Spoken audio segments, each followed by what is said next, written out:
साथियों, आज हम जयशंकर प्रसाद द्वारा रचित कामायनी के श्रद्धा सर्ग की व्याख्या करेंगे, उसका विश्लेषण करेंगे।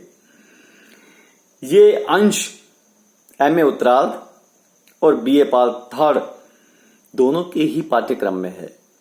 तो मैं ये कहना चाहूंगा कि दोनों ही कक्षा के विद्यार्थियों के लिए आज का ये वीडियो महत्वपूर्ण और उपयोगी साबित होगा, इसलिए इसे ध्यान से सुनिए और समझने की कोशिश कीजिए। तो आइए अब हम देखते हैं प्रसाद जी ने इस सर्ग में किस प्रकार श्रद्धा का निरूपण किया है, किस प्रकार वो मनु के माध्यम से सृष्टि के विकास की कामना करती है। इस वीडियो से पूर्व हम इस सर्ग के 4 वीडियो बना चुके हैं। उसी क्रम में आगे बढ़ते हुए हम आज से अध्ययन करेंगे। ये 5वां वीडियो है। देखते हैं श्रद्धा मनु से क्या कहती है। यह मनु निराश, हताश और दुख से व्यथित होकर के हम समझ सकते हैं कि मनु के मन में दुख किस बात का था। भयंकर प्रलय के दौरान सृष्टि का विनाश हो गया था, देव संस्कृति समाप्त हो चुकी थी। उसी पीड़ा से व्यथित, दुखित, निराश और हताश मनु चुपचाप बैठे हुए थे। तो श्रद्धा कहती है, क्या कहती है? तपस्वी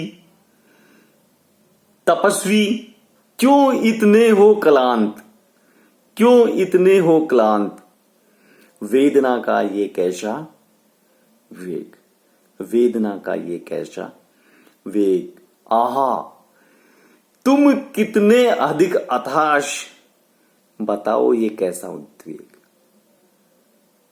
क्या पूछ रही है, किस तरह पूछ रही है। देखिए कि हे तपस्वी, क्योंकि मनु हिमालय के उत्तुंग शिखर पर एक तपस्वी के समान तपस्या में लीन थे।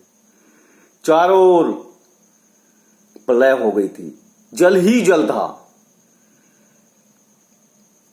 प्रलय के कारण नष्ट हुई सृष्टि के बारे में चिंतनशील थे। उसी क्रम में कहती है, हे तपस्वी तुम इतने क्लांत क्यों हो। क्लांत का तात्पर्य दुखित होना, व्यथित होना, हताश होना, निराश होना। हे तपस्वी तुम इतने निराश क्यों हो। तुम्हारे मन में ये वेदना का आवेग कैसा है कि तुम्हारे मन में इस दुख का इतना बड़ा कारण क्या है। तुम क्यों दुखी हो, तुम्हारे मन में ये वेदना की तीव्रता क्यों है। आहा तुम कितने अधिक हताश, बताओ ये कैसा उद्वेग। कि मुझे बताओ तुम इतने अधिक हताश क्यों हो, तुम इतने अधिक निराश क्यों हो, तुम इतने अधिक व्यथित क्यों हो, तुम इतने अधिक दुखित क्यों हो। तुम्हारे मन में इतनी घबराहट क्यों है और घबराहट की इस तीव्रता का कारण क्या है, ये मुझे बताओ। जिस प्रकार हम किसी दुखित, किसी परेशान, किसी संकट की घड़ी में फंसे हुए व्यक्ति से हम दिलासा देने के लिए पूछते हैं, ठीक उसी प्रकार श्रद्धा मनु से पूछती है। देखिए इसी क्रम में आगे क्या लिखती है, क्या लिखता है प्रसाद जी। प्रसाद जी लिखते हैं, हृदय में क्या, हृदय में क्या है नहीं हधीर लालसा जीवन की निशेष, कर रहा वंचित कहीं न त्याग, कर रहा वंचित कहीं न त्याग। तुम्हें मन में धर सुंदर वेश। अब देखिए पंक्ति देखिए कि हृदय में क्या है नहीं अधीर लालसा जीवन के निशेष। कर रहा वंचित कहीं न त्याग तुम्हें, मन में धर सुंदर वेश। कि तुम्हारे मन में जीवन जीने की लालसा क्यों नहीं है? कहीं तुम्हारे जो त्याग की भावना है, वैराग्य की भावना है, कहीं यही सुंदर वेश धारण करके ये हताशा और निराशा का भाव तो नहीं उत्पन्न कर रहा है? देखिए, अधीर का तात्पर्य होता है अधैर्य, व्याकुलता, बेचैनी, उद्विग्नता। ये सब अधीर के ही अर्थ होते हैं। निशेष का मतलब होता है शेष, जो बाकी नहीं हो, कि हृदय में क्या है नहीं, अधीर लालसा जीवन के निशेष। श्रद्धा मनुष्य कहती है कि कहीं हे धैर्यहीन तपस्वी मनु, क्या तुम्हारे हृदय में जीवन जीने की या जीवित रहने की कोई सा इच्छा शेष नहीं है? क्या सभी इच्छाएं समाप्त हो चुकी है? जीवन जीने की लालसा मिट चुकी है? अर्थात क्या तुम जीवित रहना नहीं चाहते हो? श्रद्धा मनुष्य पूछ रही है कहीं, या फिर देखिए, कर रहा वंचित कहीं न त्याग तुम्हें, मन में धर सुंदर वेश। कहीं ऐसा तो नहीं है कि तुम्हारे मन में जो त्याग की भावना है, तुम्हारे मन में जो वैराग्य की भावना है, कहीं वह भावना ही तो सुंदर वेश धारण करके तुम्हें ठग रही है, तुम्हें छल रही है? अर्थात तुम्हारे मन में जो निराशा और वैराग्य के भाव उत्पन्न हो रहे हैं, कहीं ये तुम्हारे त्याग की भावना के कारण ही तो नहीं हो रहे? देखिए, इन 4 पंक्तियों में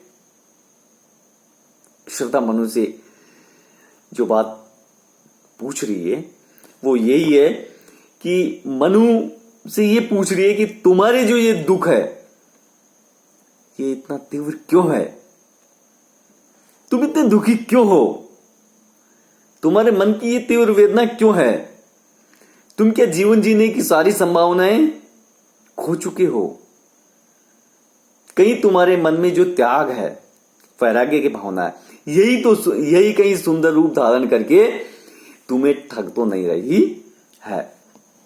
देखिए आगे कहते हैं, क्या कह रहे हैं? दुख के